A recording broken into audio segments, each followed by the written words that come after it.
Today's episode is brought to you by Tree Hut, and thanks to them and thanks to viewers like you, I'm able to make a donation this week to the Ole Strong Pancreatic Cancer Foundation. To learn more about the amazing work they do, please visit the link in my description. I was so excited when Tree Hut reached out to me and wanted to sponsor one of my episodes because I've been using Tree Hut for years. Now, I take my body products very seriously, and I'm not only looking for things that smell good, but I want things that work. And Tree Hut hits all those boxes because, first of all, they have the best smelling products in the world.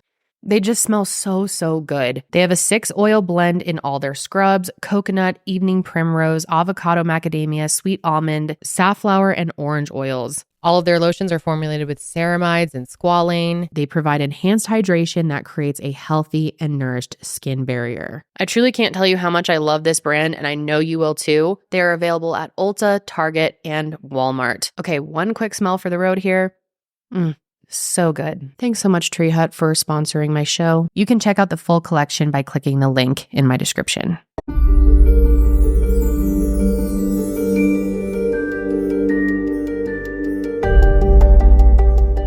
Hello, everyone, and welcome back to True Crime with Kendall Rae. Thank you so much for joining me. And if you are new, welcome. Be sure to subscribe. So today we have a case that so many of you have requested that I talk about, and it's something that I have been following since this story first broke.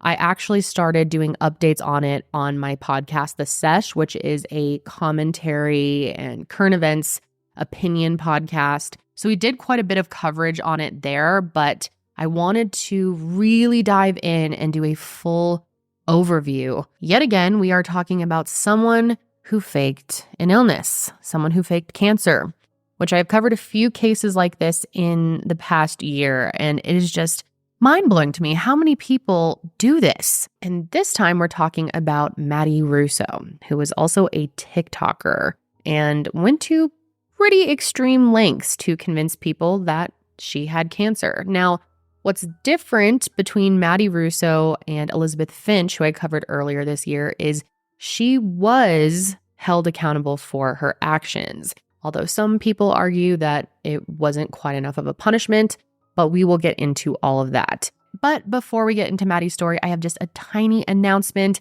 I wanted to share that we have launched a new NECMEC collection piece, and I know so many of you have requested that we put out something new. This time we have a long sleeve shirt. It's now available for pre-order, and I'm stoked about this one because it's a new color that we haven't done yet. It's a topaz blue, and it really makes the designs pop. I love how it turned out. And if you're interested, you can find all of our available NECMEC items at kendallrae.shop. And as always, 100% of the profit is donated to the National Center for Missing and Exploited Children. So please check it out. And before we get into it, I just wanted to issue, as always, a very large trigger warning here that this story can make you extremely mad, especially if you are someone who has suffered from any illness or has suffered from cancer, or love someone who has suffered from cancer or lost their battle to cancer. It's just such a slap in the face and definitely will make you angry. And to all of you out there who have battled cancer, are still battling cancer, or still battling another illness, or have lost someone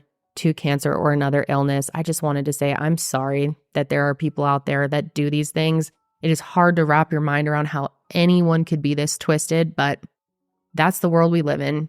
Thank you. Okay, let's go ahead and jump in. So back in 2022, Madison Marie Russo was a 19-year-old college student attending St. Ambrose University in Davenport, Iowa. She was born and raised in Bettendorf, which is just a few miles down the road from where she was going to college, and had graduated from North Scott High School just the year before. Now, I wasn't able to find exactly what Maddie was studying in college, but I can tell you it certainly wasn't common sense, human decency, or empathy. And I say that with confidence because, like I said, back in 2022, Maddie decided to fake having cancer.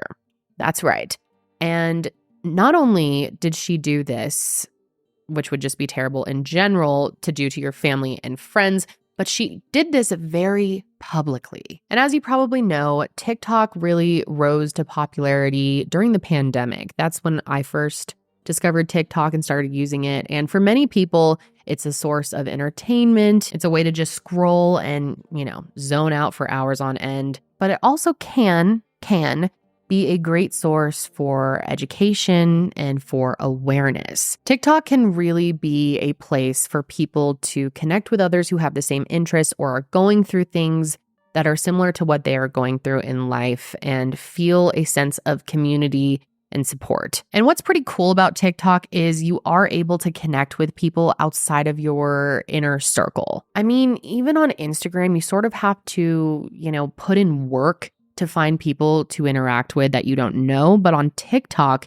it's constantly feeding you content from someone you don't know. And it's often feeding you things that you're going to like, which is a discussion to be had on its own, because it is a little creepy the way that it gets to know you so well and your algorithm becomes completely tailored for you. I have a lot of thoughts on TikTok. I certainly use it for entertainment and have found a lot of interesting people and learned some things on it, but it also kind of creeps me out. And in addition to in-person cancer support groups, this platform allows people to tell their story, ask for help, and find community, and just so much more from the comfort of their own home, or even in some cases, their hospital beds. But like I said, for as much good that TikTok does have to offer, it also offers a lot of glaringly obvious problems. And one of those problems being that there is no verification. And I'm not talking about the verification badge, because yes, they do have that if you have a certain amount of followers and whatnot. But there is no way to know if the person that you are watching is telling you things that are true. And so it's a breeding ground for misinformation, which most of the internet is, right? And if that person is convincing enough, they can manipulate thousands, if not millions of people. And this not only spreads misinformation and causes confusion, but it can also be very hurtful. And this is exactly what Maddie Russo did. So let's talk about it. According to both her TikTok and a local news article that she told her story to, Maddie claims to have been diagnosed with pancreatic cancer on February 10th, 2022. And in what she calls the worst day of her life, she said that she was sitting in her accounting class when she suddenly gets a call from the Iowa City Oncology Department. And here's what she told the North Scott Press in an article that was published in October of 2022. It was early in the morning, and I had been anxiously awaiting these test results. My phone rang and it said, Iowa City Oncology. I stepped out of the classroom and took the call. They told me they had found a mass on my pancreas and that I had stage 2 pancreatic cancer. I was terrified, and I definitely still am. I was in shock. I didn't think it could be true. Probably because it isn't. I'm so young, and I wondered how this could happen.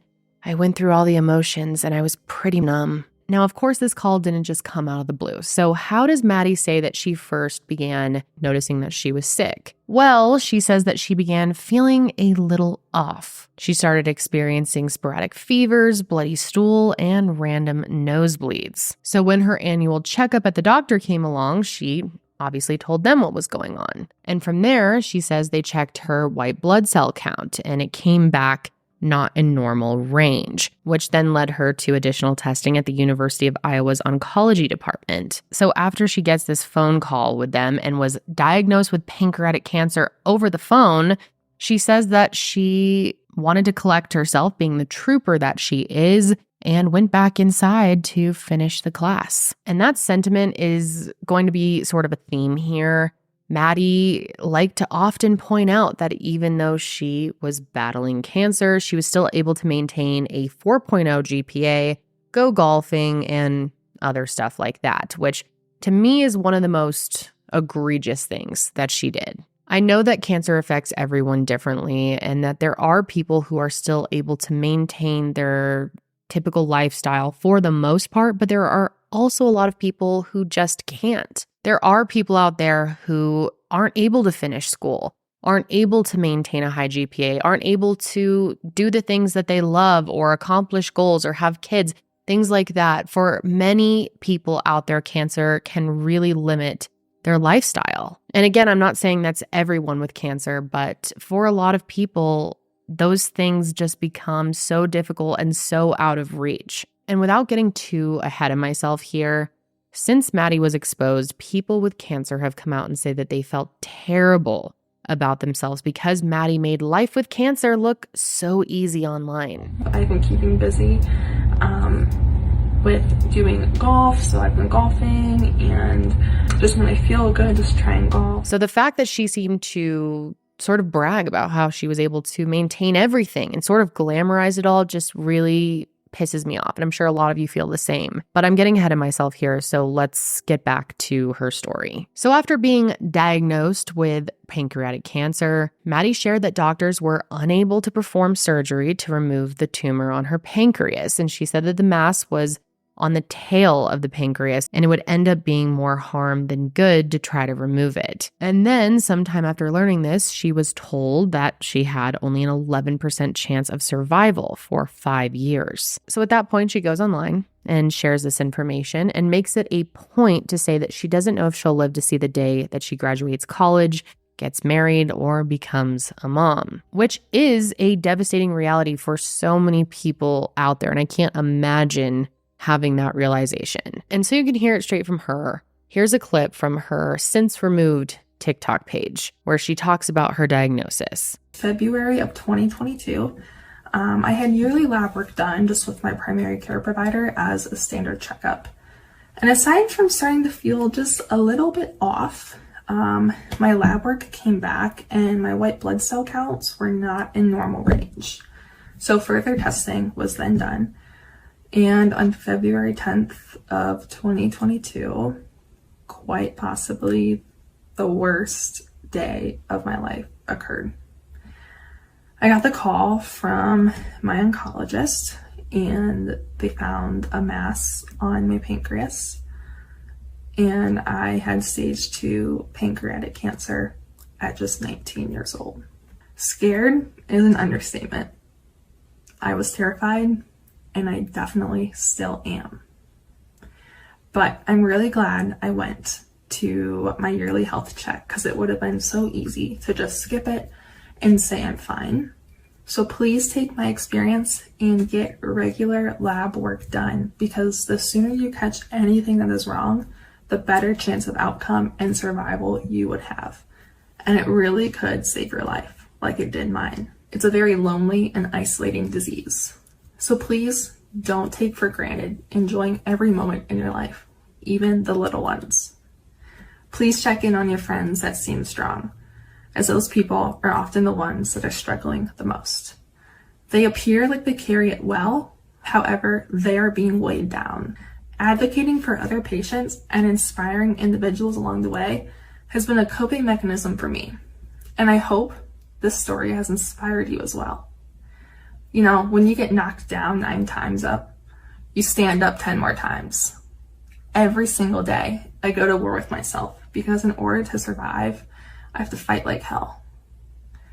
The 5-year outlook of survival is a slim 11%. 11%. At 19 years old, I don't know if I will live to see the day when I graduate college, get married, become a mom, etc. So in the meantime, I fight. I have to be so mentally tough to battle this beast. I might have bad moments of weakness from time to time, but I never give in. Experiencing these obstacles at such a young age has given me incredible drive, determination, and grit. Type 1 diabetes does not define me. Pancreatic cancer does not define me. Leukemia does not define me. I am so much more than these awful diseases, and instead, it's just another chapter to my story. And just watching her put on this sick performance infuriates me, and I'm sure many of you feel the exact same way. But of course, it doesn't stop there. The lies continue because of course they do.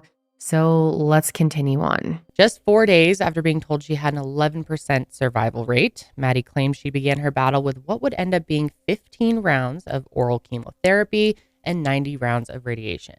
During this time, she was still posting on TikTok. She was sharing her daily battles with people out there who, many of them were also dealing with their own battles. And many people who were watching her genuinely cared about her health. And of course, she also put up a GoFundMe, which I will get more into later. And there's one TikTok that I wanted to play for you that absolutely infuriated me, and that's Maddie talking about her hair. Throughout her cancer journey, Maddie appeared, at least physically, in really good condition, and that included her long, healthy hair. And I wanted to clarify here that not everyone who is going through chemotherapy loses their hair. A lot of people do, but it is sort of a preconceived notion that hair loss and chemotherapy sort of go hand in hand, which isn't the case for everyone. However, in Maddie's case, she was posting with seemingly long, healthy hair, and people in her comments were curious. How was she able to maintain it?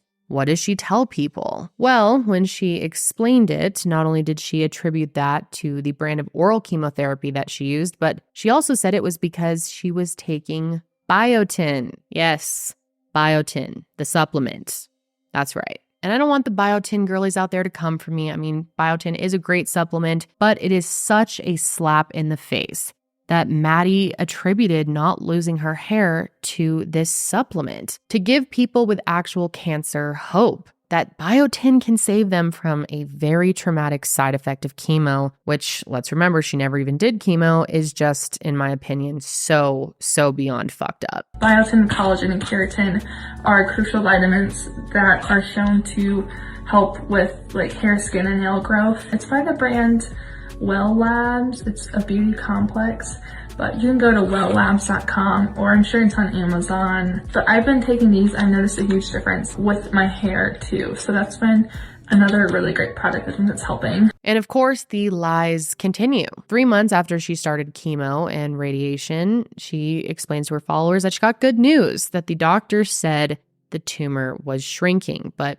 it wasn't all good news because of course it wasn't. Apparently, the cancer had spread to her blood. So not only did she have stage 2 pancreatic cancer, but she also now had acute lymphoblastic leukemia. And even with 2 types of cancer now, Miss Queen of kicking cancers, but made sure to tell people that she finished her school year with a 4.0 GPA and that she landed her dream internship at John Deere. But then tragedy struck again. Who could have guessed? Even though her chemo and radiation was working, Maddie said that it was starting to have an effect on her liver, so she had to stop those treatments. And so she was put on new medication, this one for her liver, but she said 5 weeks into that, she started experiencing severe back pain. And according to the North Scott Press article that she gave a statement to, this is when she found out that she had a football-sized tumor wrapped around her spine. A football-sized tumor. Really?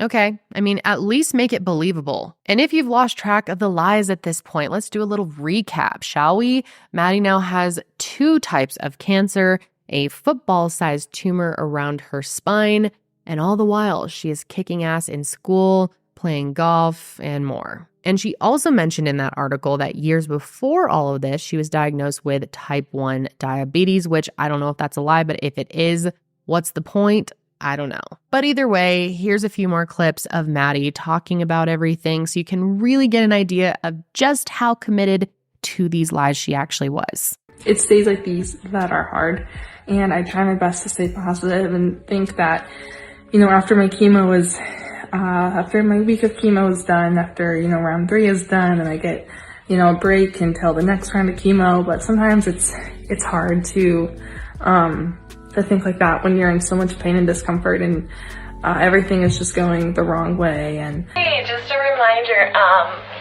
no one prepared you for what you were going to go through. There was no way you could have been prepared. And you still handled it with grace. And you still did the best that you could. And that is enough.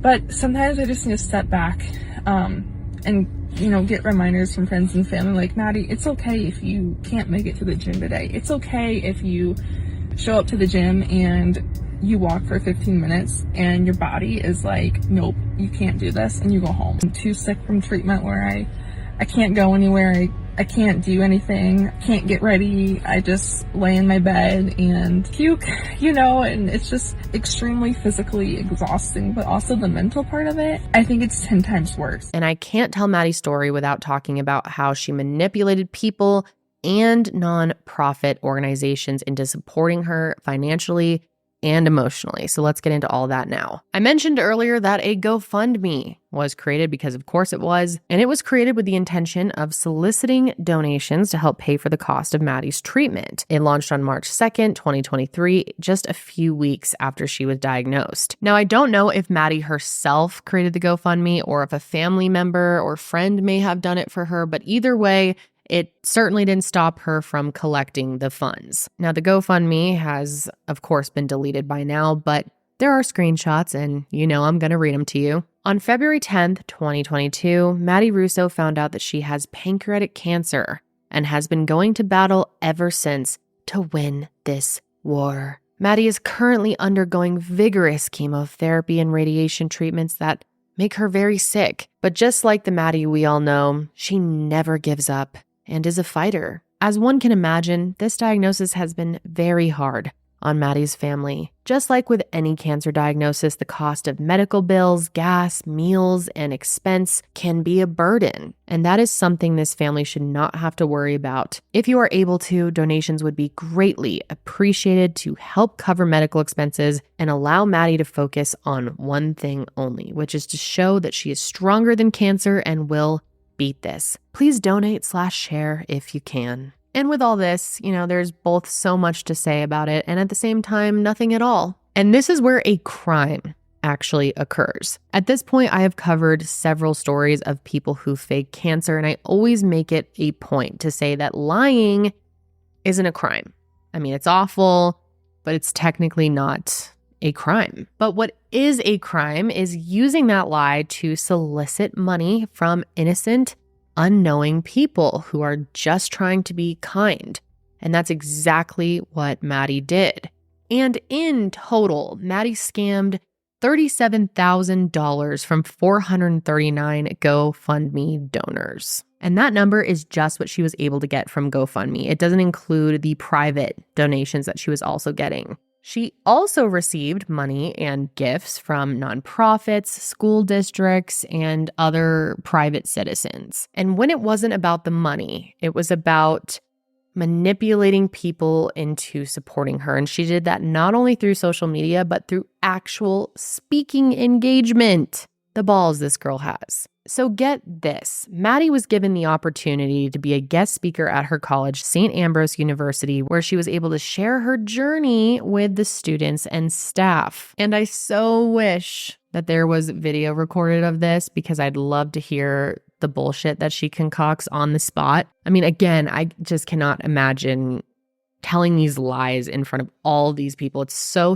insane. And not only did she do these public engagements, but she was also invited to be a guest speaker on the Project Purple podcast. Project Purple is a podcast and nonprofit organization that's working to fight against pancreatic cancer. They were originally founded in 2010, and among many incredible efforts they're involved in, they seek to bring hope to those affected. And that's exactly what Maddie was on their podcast for. She told her story in an effort to bring hope to other people who were battling pancreatic cancer. So not only did she scam this incredible nonprofit, but she also scammed all these people out there who listened to that episode hoping to seek comfort and inspiration from her words. And I'm sure a lot of those people listening actually did.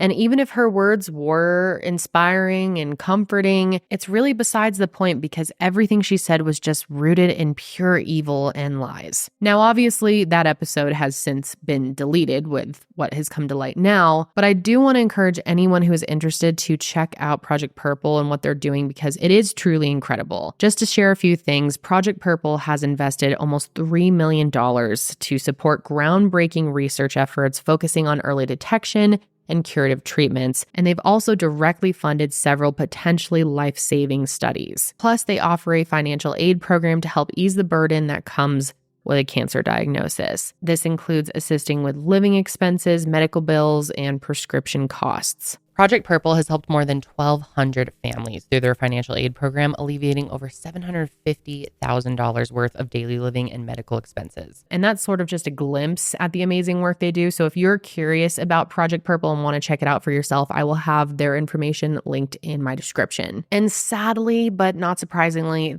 Project Purple wasn't the only nonprofit that Maddie scammed. The Ulstrong Pancreatic Cancer Foundation was also a victim of Maddie's, and this time it was personal. Now, this foundation was created by Peggy Ohl, and she started it after her husband Brett lost his short 4.5-month battle with pancreatic cancer. And later on in this episode, you'll hear from Peggy herself in a clip talking about the foundation, but also the pain of being deceived by Maddie. And the reason that this particular part of her scam was so personal is Maddie's parents actually grew up with Peggy and Brent. They went to the same elementary school, and Peggy and Maddie's dad actually shared a birthday. So when Peggy found out that the Russo's daughter had the same type of cancer that killed her husband, she wanted to help right away through the use of her foundation. Now, the Ulstrong Foundation, which is also amazing, and I wanted to talk about it, is dedicated to raising awareness and providing support to those affected by pancreatic cancer in the Quad Cities area. As I mentioned in the beginning of this episode, this week I wanted to make a donation to the Ulstrong Foundation because I think the work they do is so vital and incredible.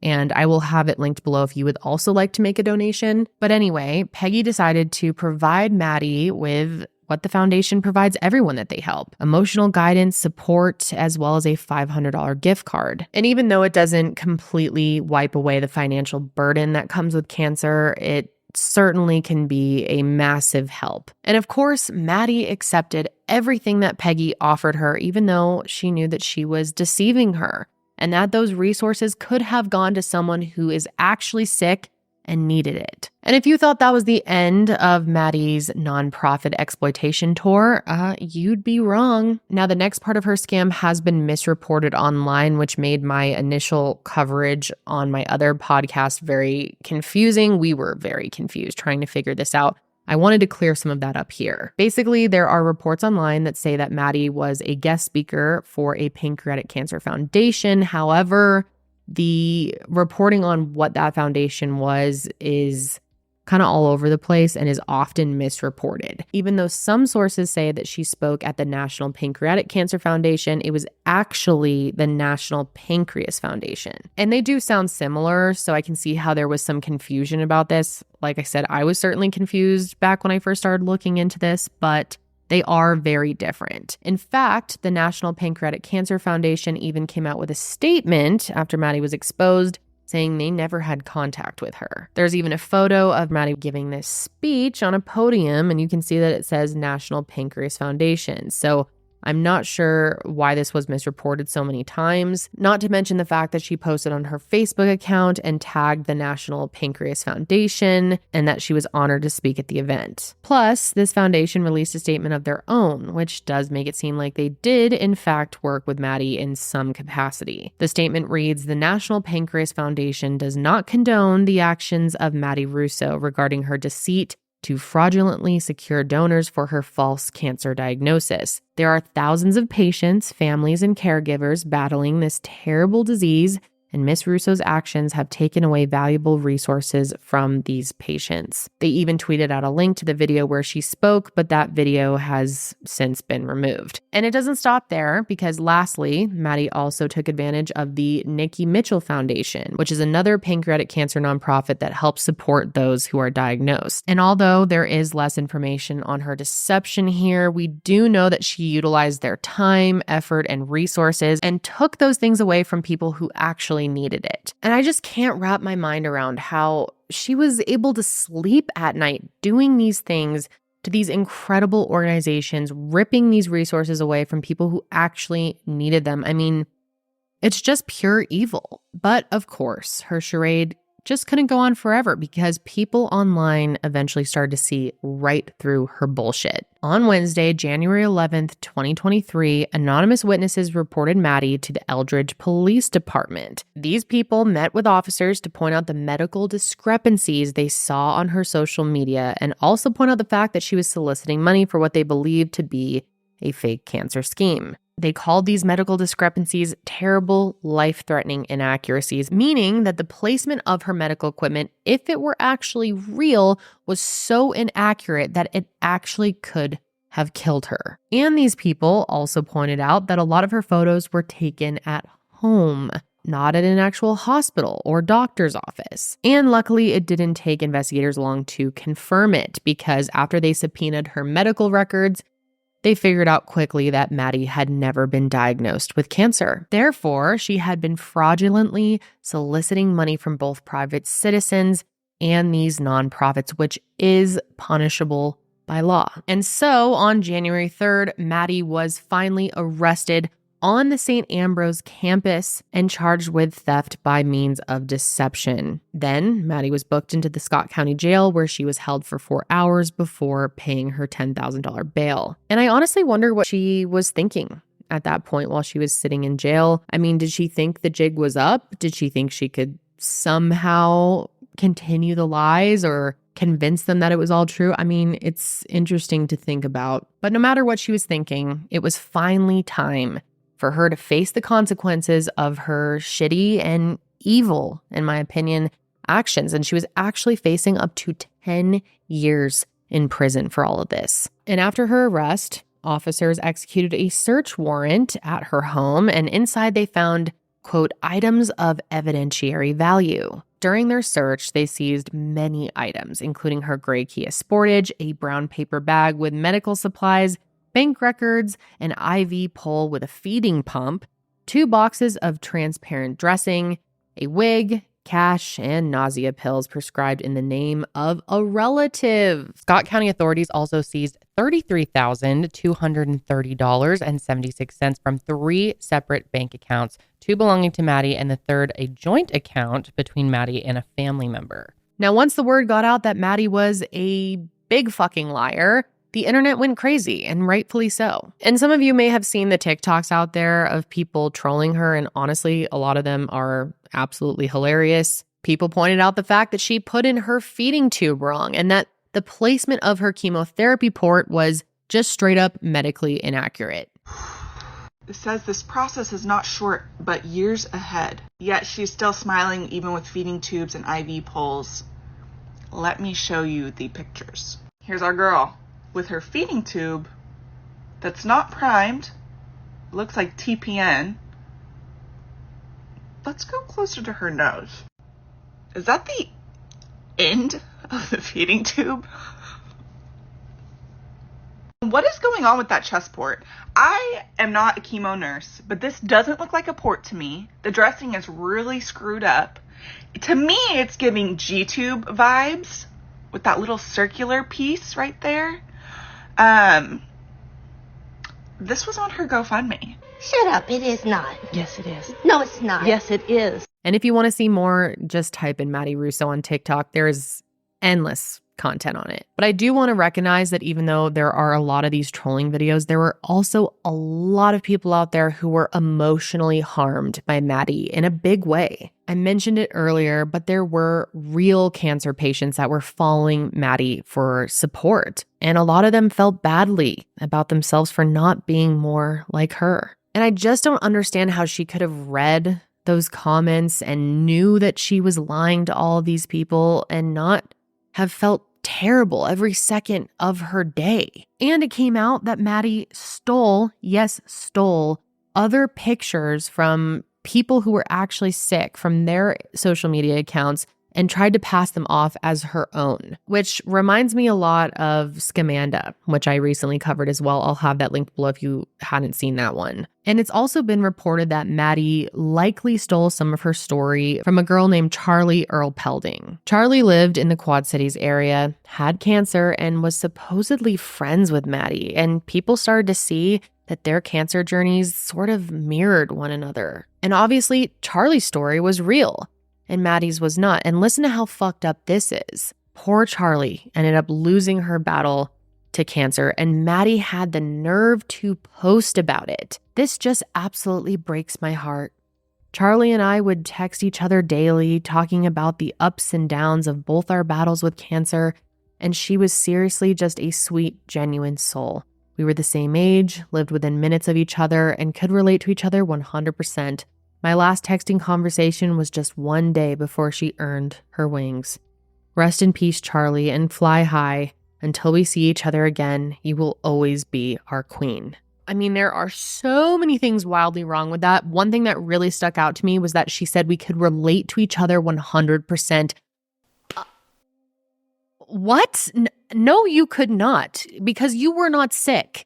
God, the nerve of this girl. And luckily, a lot of her victims did end up getting their money back, which is great news, because after the truth was exposed, GoFundMe issued a statement saying they have a zero tolerance policy for misuse of the platform and guaranteed that all donors would receive their money back. And of course, Maddie has been, rightfully so, banned from using GoFundMe. She can never have a GoFundMe ever again. And it just makes me so angry that there's so much misuse of GoFundMe. It is so hard to trust what you see on GoFundMe, which is such a shame. And most people that use GoFundMe are using it with the right intentions, but it's people like this that just ruin it for everyone else, because it has made a lot of people hesitant to trust what they see. I mean, think about it. Over 439 people donated and were generous enough to help her raise over $37,000. And it was all based on a lie. But luckily, she finally had her day in court. So let's talk about it. On February 28th, 2023, Maddie originally entered a plea of not guilty, even though she changed her plea to guilty during an arraignment hearing in March. And like I said before, she could face up to 10 years in prison. And so on October 23rd, Maddie was back in court for sentencing. In her apology, she talked about how she's learned from her mistakes. And get this, she says she didn't do any of this for money, greed, or attention. Girl. She then says she did it to keep her family together. Yeah, Maddie says she comes from a broken family and thought that faking cancer would bring them together. Wow.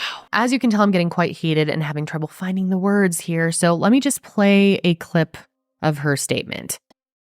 Your Honor, first and foremost, I want to thank the court for the opportunity to speak today in front of you all. I have not spoken this entire time while my case was ongoing for several reasons, so this is difficult to talk about, but I'm just going to try my best. This experience, has been by far one of the most difficult things to navigate in my life. It has been very scary and challenging in more ways than one. I fully acknowledge that what I did was wrong, and I am incredibly sorry. If there was anything I could do to take it back, I would. The reality is that I can't. The only thing I can do is correct it, learn from it, and move forward. I beat myself up about it the whole last year in silence because I didn't know how to tell anybody what was going on. After January, I have continually beat myself up about it as well. I realize that I can't undo the past, but that doesn't mean that I still can't walk away from this experience as a better human and move forward. My goal now is to make amends in the ways I can, try to learn from my mistakes, figure out how I got myself here so I don't repeat this terrible mistake, and do what I can to turn this lesson into a positive, with the hope that I can make amends and hopefully positively influence the many people touched by my poor choices, cancer, or people mistakenly thinking about following in a similar mistaken path. A lot of people have made speculation as to why I did this and how somebody who looked like they had everything together could have such a mess. I didn't do this for money or greed. I didn't do this for attention. I did this in an attempt to try and get my family back together. Just to vent for a second, I completely and wholeheartedly disagree, and I'm sure most, if not all of you, feel the same way, that this was not about greed for Maddie, that was never her intention, that it was just to bring her family together. That, to me, is just such a load of bullshit. If this was truly about bringing your family together, why would you include the entire internet? Why would you include these nonprofits and donors? Make it make sense, dude. The fact that she went online and asked people for money to help her through her cancer journey is just the definition of greed. It just is. Like many of you out there, I just have a tough time believing anything that she said during her sentencing, especially after all the lies she's told. I mean, if she was able to lie for so long about something so serious, how are we supposed to believe anything she says now or from now on? But Maddie made that statement, and then shortly after, Peggy Ohl got to make a statement as well. And I just feel so bad for her, but I think she did an incredible job explaining how Maddie's deception affected her, and I hope that she can eventually feel able to trust again. My name is Peggy Ohl. Margaret is my given name. And I, first of all, just feel kind of betrayed by the Scott County Attorney's Office coming here. Brent was an anesthesiologist and took care of thousands of people over his career. He was very much loved by his colleagues, partners, and pretty much all of the staff at the different hospitals he worked. He was loved by his family and his friends. When he got sick, it was overwhelming how many people reached out to our family to help us. As gifts, food, and sometimes money were given to us, we felt so overwhelmed with the love and support that it was hard to even comprehend. Those 4.5 months are impossible to even describe. But through it all, I made a vow to myself that I would never, ever forget. And I would keep track, and I kept track as best as I could and wrote thank yous as the gifts came to us. A few months after Brent was gone, a few nurses that Brent worked with organized the Stroll for Ohl. It was a walk, run, and the money raised, which was about $17,000, was given to Pancreatic Cancer Action Network, PanCan, in Brent's memory. My boys and I walked in this event. I couldn't believe how many people showed up and participated. It wasn't long after that some of the nurses started talking about doing something annually. I felt compelled to get involved because if they were going to do something, I wanted to be a part of it. Well, that was the very beginning of the Dr. Brent Ohl Strong Pancreatic Cancer Support and Awareness Fund. With the help of nurses, friends, and the Trinity Health Foundation, we set out to start what was initially a $50 gift card to those diagnosed with pancreatic cancer. But it grew quickly and became a $500 Visa gift card given to anyone diagnosed with pancreatic cancer in our greater Quad City area. I stretched how much I wanted this to be a gesture of love and kindness, to let people diagnosed know that they weren't alone and that people cared about them. I wanted it to feel kind of like how Brent and I felt when people helped us. I stressed how I really wanted the process to be easy. Because people diagnosed with pancreatic cancer often don't have the time to fill out an application or ask for help. They can get so quick, fast. I never imagined someone so callously would fake they had such a devastating cancer as pancreatic cancer and willingly accept our gift of love and kindness and lie directly to my face. Wore our Ohl Strong sweatshirt that had her name on it and many other people who'd also fought pancreatic cancer's name on it. Many of them died. She took pictures with me, the Ohl Strong team and other recipients of our Ohl Strong gift, families who lost loved ones to pancreatic cancer. She took a picture with my late husband's dad. She stood at our event knowingly lying about her cancer. Is really unbelievable. She stood in front of me with her wig on, knowing she wasn't sick at all. Now, after Peggy spoke, there was one more important statement that came from Rhonda Miles, a representative of the Nikki Mitchell Foundation. She spoke about Maddie's deception, but also talked about feeling betrayed by prosecutors because prosecutor Kelly Cunningham wasn't even seeking prison time. And again, to clarify, we're talking about the prosecution here, not the defense. She actually recommended against it, saying that Maddie had no history of criminal activity, had good grades, and deemed her unlikely to reoffend. They even asked for a deferred judgment, which, if granted, would mean that Maddie's record would be wiped clean after her sentence was complete. And when I covered this on my podcast, The Sesh, there were people that felt the same way, that felt she shouldn't get prison time, that she should have had a deferred judgment. I mean, the opinions on it were really all over the place. So I'm curious to hear what all of you think. I feel like there needed to be way more accountability for her actions. But here's what Rhonda had to say, and I think it's really powerful and puts it into perspective for people who are kind of on the fence. Please proceed, Ms. Miles. I want to reiterate what Peggy said. I do also feel a little bit of a betrayal. I just feel like I watched the prosecuting side turn into the defending side. So I just want to say that also. We're a small organization, and the biggest thing our organization is known for is our patient assistance, financial and emotional. We had patients on the waiting list while we were working with Madison to try to get her records so we could help her. Real patients, patiently waiting. I used a precious ask.